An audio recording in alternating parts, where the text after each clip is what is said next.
प्रिय दर्शकों, जरा सोचिए, एक ऐसा समय जब पूरा ब्रह्मांड नष्ट होने को हो, न पृथ्वी, न आकाश, न सूर्य और न चंद्रमा, चारों ओर सिर्फ अथाह जल हो और उस अनंत जल में एक ऋषि अकेले भटक रहे हैं। लेकिन अचानक उन्हें दूर ऐसा कुछ दिख जाता है जिसने हजारों सालों से ऋषियों और विद्वानों को भी विस्मित कर दिया। एक छोटा सा दिव्य बालक वट वृक्ष के पत्ते पर लेटा हुआ और अपने पैर का अंगूठा चूस रहा है। लेकिन उस ऋषि ने उस बालक को ध्यान से देखा तो उन्हें पता चला कि वह कोई साधारण बालक नहीं बल्कि स्वयं भगवान विष्णु थे।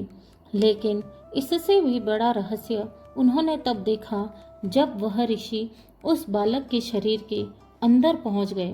प्रिय दर्शकों, ये कहानी आपके लिए नई और बहुत रोमांचित कर देने वाली होगी, इसलिए अंत तक मेरे साथ बने रहे। और अगर आप यह कथा जानते हैं तो कमेंट में लिखें नारायण नारायण। तो चलिए शुरू करते हैं आज की ये पावन कथा। बहुत प्राचीन समय की बात है। एक महान तपस्वी थे मार्कंडेय। वे महर्षि मृकंडू के पुत्र थे और बचपन से ही अद्भुत तेजस्वी थे। कहा जाता है कि उन्होंने इतनी कठिन तपस्या की कि हजारों वर्षों तक उनका ध्यान कभी टूटा ही नहीं। उनका मन पूरी तरह भगवान में लीन रहता था। उनकी तपस्या की शक्ति इतनी बढ़ गई कि देवलोक तक उनकी चर्चा पहुंच गई। देवराज इंद्र को चिंता होने लगी कि कहीं ऋषि अपने तप के बल पर स्वर्ग का सिंहासन ही न मांग ले। इसलिए उन्होंने उनकी तपस्या भंग करने का निश्चय किया। उन्होंने स्वर्ग की सुंदर अप्सराएं भेजी। उनके साथ भेजा गया वसंत ऋतु को और कामदेव को भी। चारों ओर फूलों की सुगंध फैल गई, मधुर संगीत बजने लगा और अप्सराएं नृत्य करने लगी। कामदेव ने अपने पुष्प बाण चलाए, लेकिन महर्षि मार्कंडेय की समाधि इतनी गहरी थी कि उनका मन तनिक भी विचलित नहीं हुआ। इंद्र समझ गए कि यह ऋषि बहुत ही असाधारण प्रकृति के हैं। उनकी तपस्या से प्रसन्न होकर भगवान नारायण उनके सामने प्रकट हुए।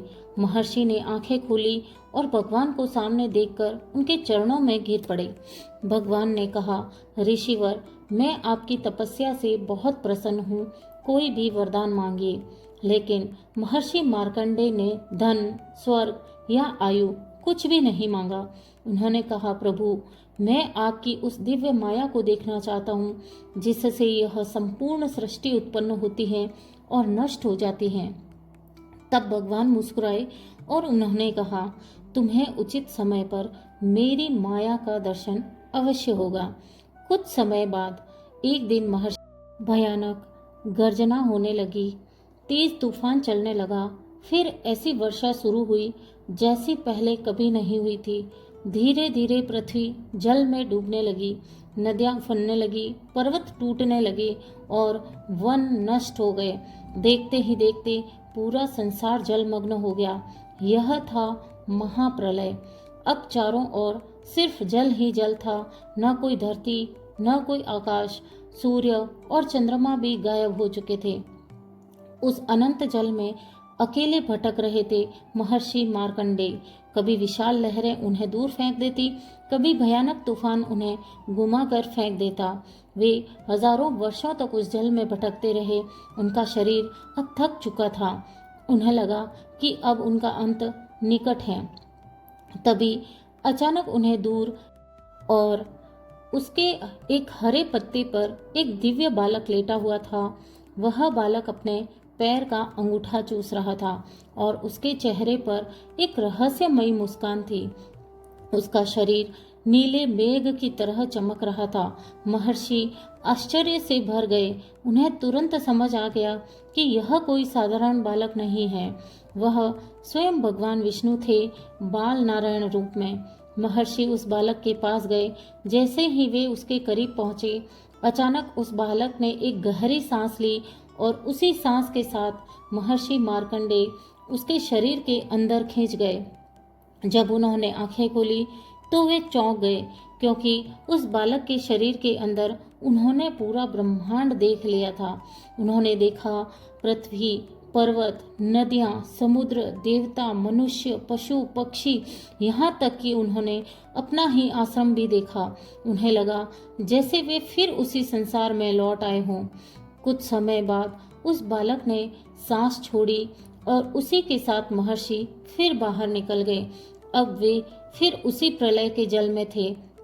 सामने वही वट पत्र लेटा हुआ बालक था। महर्षि उसके चरणों में गिरने ही वाले थे कि अचानक वह बालक और वट वृक्ष दोनों अदृश्य हो गए। अचानक प्रलय समाप्त हो गया। महर्षि ने देखा कि वे अपने आश्रम में बैठे हैं। उन्हें समझ आ गया कि यह सब भगवान की माया थी। उसी समय भगवान शिवा और माता पार्वती उनके सामने प्रकट हुए। भगवान शिव ने कहा, ऋषिवर, आपने भगवान की अद्भुत माया का दर्शन किया है। उन्होंने महर्षि को आशीर्वाद दिया कि वे सदा युवा रहेंगे और संसार में धर्म का प्रचार करेंगे।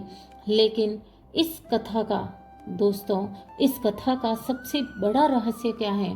पुराण कहते हैं, जिस ब्रह्मांड को हम इतना विशाल समझते हैं, वह भगवान के केवल एक श्वास के समान है। एक श्वास में सृष्टि बनती है और दूसरी श्वास में समाप्त हो जाती है।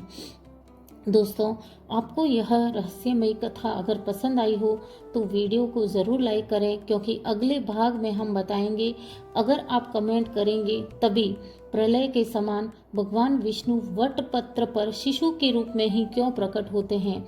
यह रहस्य जानकर आप ज़रूर चौंक जाएंगे। और अगर आप सनातन धर्म की ऐसी ही अद्भुत और रहस्यमयी कथाएं सुनना चाहते हैं तो प्लीज़ चैनल को अभी सब्सक्राइब ज़रूर करें। धन्यवाद।